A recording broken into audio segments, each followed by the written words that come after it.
everyone. Happy Thursday to those that celebrate Thursdays. Happy mowing day to those who celebrate mowing days. 8 o'clock in the morning. 8 o'clock in the morning. It's a chorus. It's a chorus of zero turns and push mowers and gas power trimmers. Oh my God. There are days where I'm glad I don't have to do the lawn mowing anymore. And you know, this is all first world problem stuff, you know, and I apologize to those who go out and mow their yards, you know, and then it's a chore, you know, rather than it being like something, you're on a riding lawnmower, you got music in your ears, you're singing to the top of your lungs, and you're having a grand old time for about 2 hours out there riding the lawnmower. To those that do not do that, I'm sorry, but I did that. I did that when we mowed my 2 acres that we had in Delaware there for the longest time. You know, it was fun. I liked it to a point. And then fall came, and then all the leaves started to come down. And then we had pin oaks, and those pin oaks never lost their leaves at the exact same time as everything else. Why is there snow on the ground? And then now the snow's covered with leaves, you know? I mean, but now I don't have to worry about that, except it's either every Thursday or every other Thursday the lawnmower goes off. And the condo association board is now interviewing new people, and I'm hoping one of the stipulations is battery powered things. It's not going to make the weed whacker sound any less weed wacky, especially when they ping off of the gas meter on the side of the house when they're trying to mow around the gas meter. But, you know, the gas powered stuff, whoa, gosh, get me some electric. Give me some electric mowers in here, my gosh.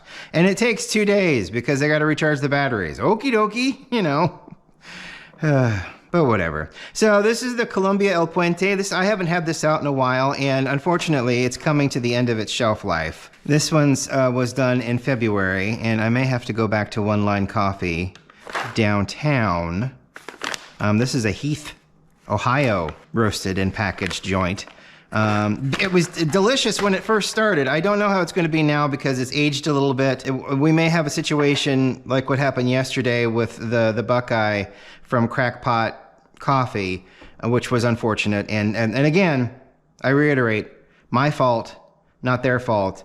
Prior to this last brewing, tasted like wonderful coffee. So we'll go ahead and we'll start blitzing this up, and we'll see what has happened.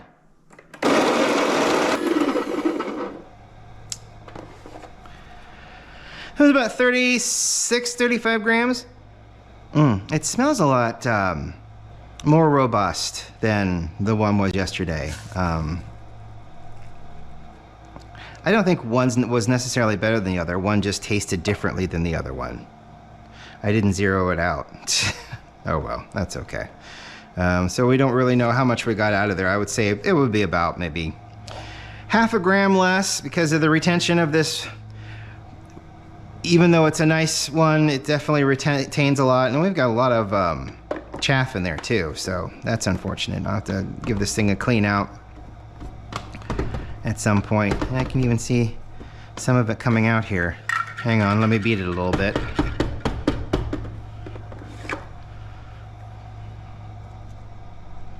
Not quite a gram. Not quite a gram, but that's okay. I probably said ounces again, didn't I? Somewhere in my head said, you said ounces again. But then again, my head likes to play tricks on me. That is a constant theme going on all the time. My head likes to play tricks on me. Water heating up. Got a while for that. Yeah, the mowers are out there mowing. They're leaf blowing, or they're grass blowing right now. They've got their backpack leaf blowers on. They're blowing all the grass around, getting it all bagged up so that the property looks so nice and neat. And it's fine. I mean, there's nothing wrong with it. It's just it's a lot of order, you know, and I don't mind a little chaos. I don't mind a little longer grass every once in a while. Give me a little bit longer grass, you know, it's fine. Just Stop waking me up at 8 o'clock in the morning. I don't have to be up at 8. I don't have to be up at 10. But I get up at like 9:30 sometimes. So, Oh, the semi-retired life, huh?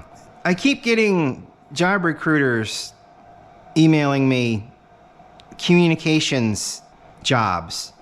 And, it's a lot of marketing stuff. It's a lot of build our brand, or go out and tell people how wonderful our brand is, and that's not something that they're like, get to know the brand and then go out. No, it's like immediate, maybe a 2-week training period and then go out and sell this shit, and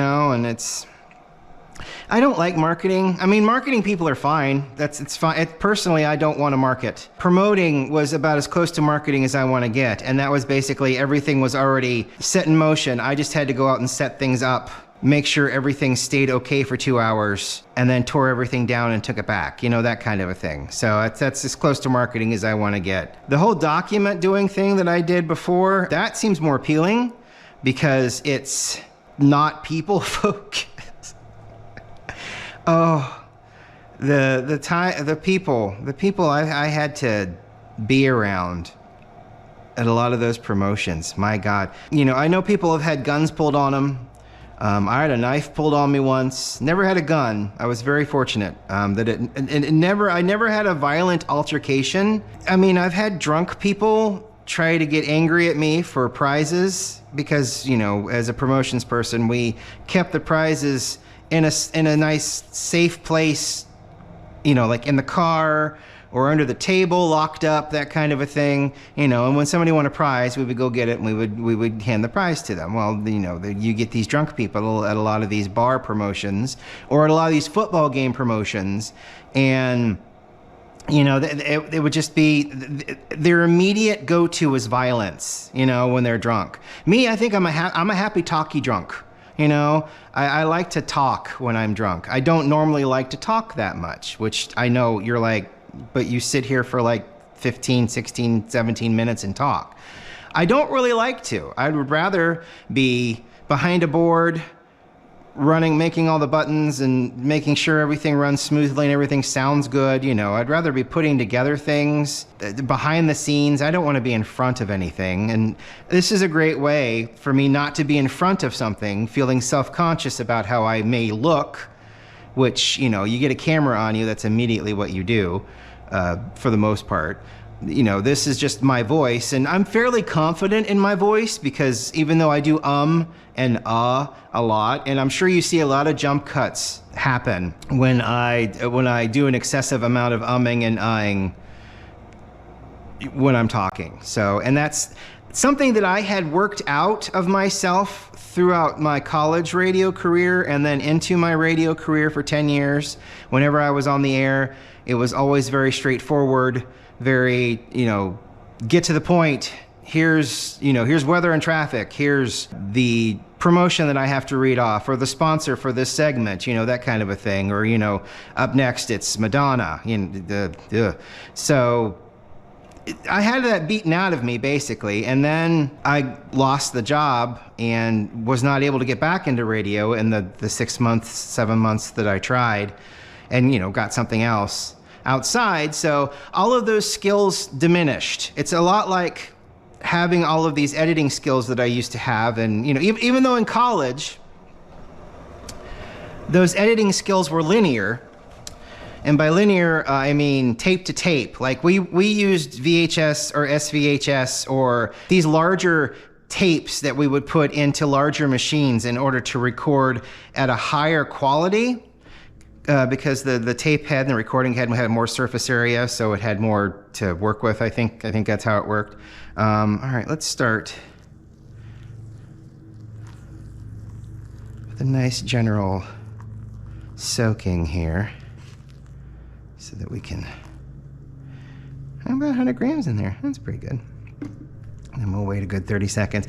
But I did this. It was tape to tape, and it was interesting and more. It's far more dynamic because it was a lot of twiddling knobs, pushing buttons, combinations of buttons, and that kind of a thing. Whereas now it's more just mouse work, hitting spacebar, maybe having a couple of keys that you've got fixed to certain actions in the program. But the program stuff, I don't think the program stuff's necessarily easier. I would say it's just a different type of, neither of them were hard. Tape to tape was not hard. It was just getting a rhythm down and knowing what to look for while you're watching on VHS. And analog was, for the most part, was a pain in the butt, you know?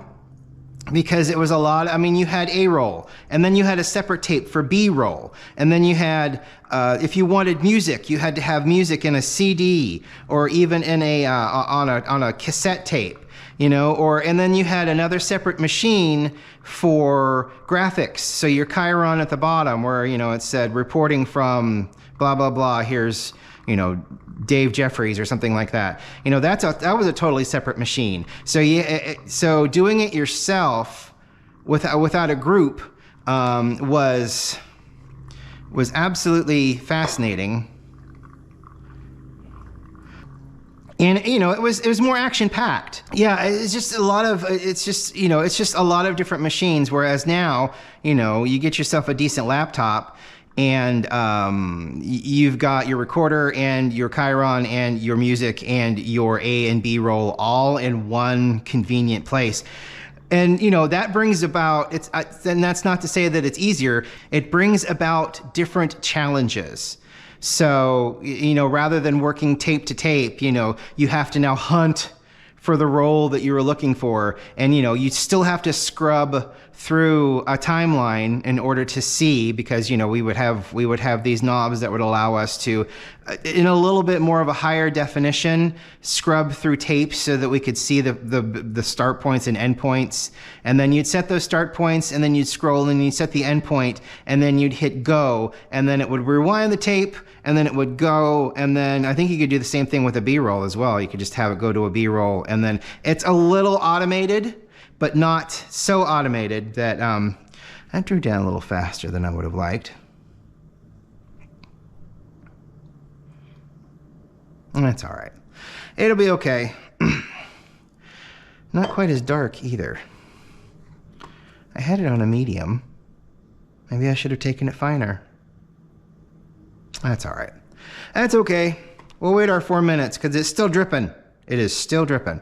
So, you know, that was I loved doing that in college. I made a music video in college, and it was god awful. But, you know, the work I put into it was a lot of fun. And then I got into radio and did all of that audio editing stuff. And that was a great time. I had so much fun. But, you know, those skills kind of diminished after after 2008 when I was. Why does the word keep going away? Not let go. Well, it was let go, but it was because of the economy, budget cuts, you know, that kind of a thing. Laid off. Why can't I remember the word laid off? I keep getting a mental block every time I think of the word lay off, and I got to I got to keep remembering it. You know, I got to sit there and think, what word? It's not let go. Laid off. So I was laid off because the economy tanked and nobody was buying ads anymore. So, especially not at the prices they were charging at the time. I don't know how much that's changed. I haven't had anything to do with radio in a long time. But, you know, those skills that I had, they kind of diminished. But, you know, I kept talking. So, you know, I still had this decent cadence, and I knew how to pause and how to, you know, communicate effectively and with purpose and that kind of a thing. So, you know, talking is not as bad as, you know, standing in front of a camera, remembering your posture, maybe sucking in your gut, you know, and doing a bunch of things all at once. Whereas here, it's just, you know, I'm showing you what I'm doing and I'm talking about it. And then I'm editing it. So,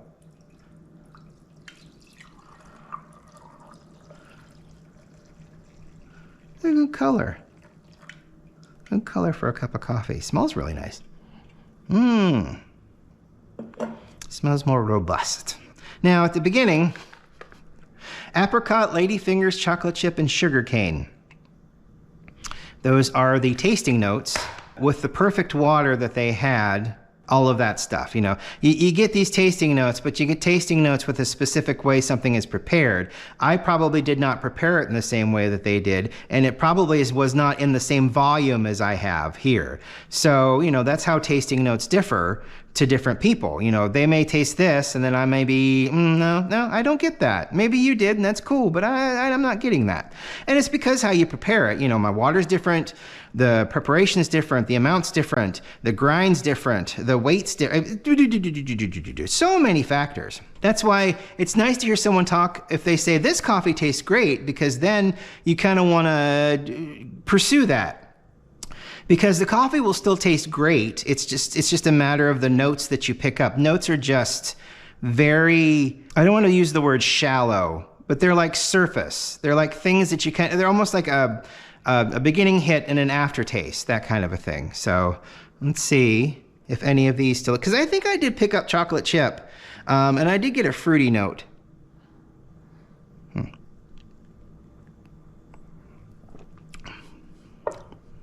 That still tastes really nice.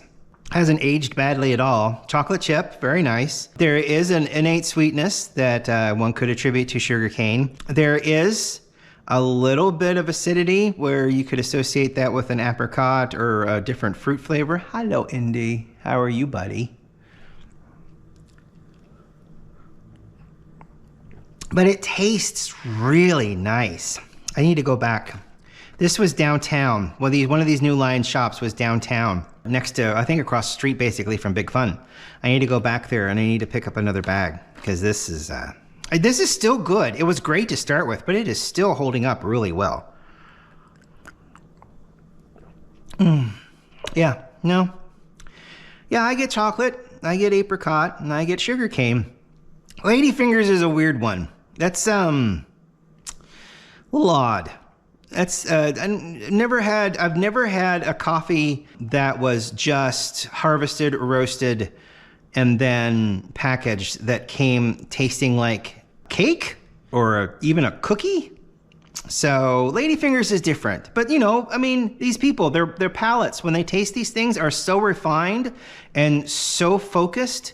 They can taste nuance, and depth and that kind of thing. And I can taste depth and I can taste some of the flavors, but I can't go so far as to say I get any kind of Ladyfingers. But it is a damn good cup of coffee. Thank you so much for watching this morning. I really appreciate it. Great that none of the mowers decided to go by my window. They all did that this morning as they were waking me up. And to them, I really appreciate it. They work really hard out there. So, they were out there all summer in the heat. And then now they're out there. At least it's a nice mild day, I would say. So, yeah, I'm about 64. I'm going to go outside. I got to go pick up some medicine for Indy. Indy is doing great. I got him on some medicine from the vet. His, what we'll call downstairs mix-up, has gotten much better. He's going in the litter box more often. There are some accidents outside every once in a while, but it is far more consistent. And it's far more solid. So, it's really great. I'm really excited and happy about that. So, I'm gonna go down and I'm gonna pick up some more poop stuff. If you didn't get what I was talking about there for a couple of seconds. Have a great day. Have a great cup of coffee. And we'll see you next week. Bye.